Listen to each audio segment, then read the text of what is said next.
ረብ ረመዳንን ከተቀበላቸው ባሮች መካከል አላህ ያድርገን። እንደው ቀሪ ቀናቶችን በአግባቡ የምንጠቀም አላህ ያድርገን። ለይለቱል ቀድር ፊት ለፊታችን ናት። እንደው ከሚያገኙት ከተወፈቁት አላህ ያድርገን። በአግባቡ የምንወጣ አላህ ያድርገን። ያላገባውን ወጣት ጥሩ ትዳር አላህ ይለግሰው።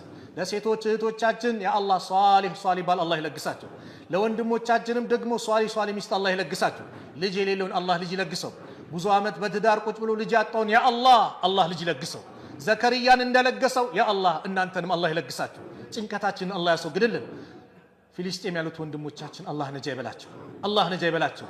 እንደ የፈረሰባቸውን ቤታቸውን ያማረ አላህ ያድርግላቸው። እዚህ በዱንያ ላይ የሚካሱ አላህ ያድርጋቸው። በታሪክ ይሁዳዎች ታሪክን ያስተማረን ቃል ሲያፈርሱ ነው። እንደው ወንድሞቻችን በየትኛውም ሁኔታ በየትኛውም አጋጣሚ የበላይነቱ ለነሱ አላህ ያድርገው። ሶሪያ ያሉትም ያ አላህ ድል አላህ ለነሱ አላህ ያድርግላቸው። አክሱም ያሉትን እህቶቻችን ወንድሞቻችን አላህ ይሆናቸው። መቅበሪያው ርቋቸዋል፣ ቅርብ አላህ ያድርግላቸው። መስጊድ የላቸውም፣ ያማረውን አላህ ይለግሳቸው። በትምህርታቸው ምክንያት ርቀዋሉ፣ ያ አላህ የበላይነቱን ለነሱ አላህ ያድርገው። በነሱ ላይ ሴራ ሚያሲረውን አላህ አደብ አላህ ይስጣቸው። እምቢ ካሉ ደግሞ አላህ እጃቸውን አላህ ይስጣቸው። ረበና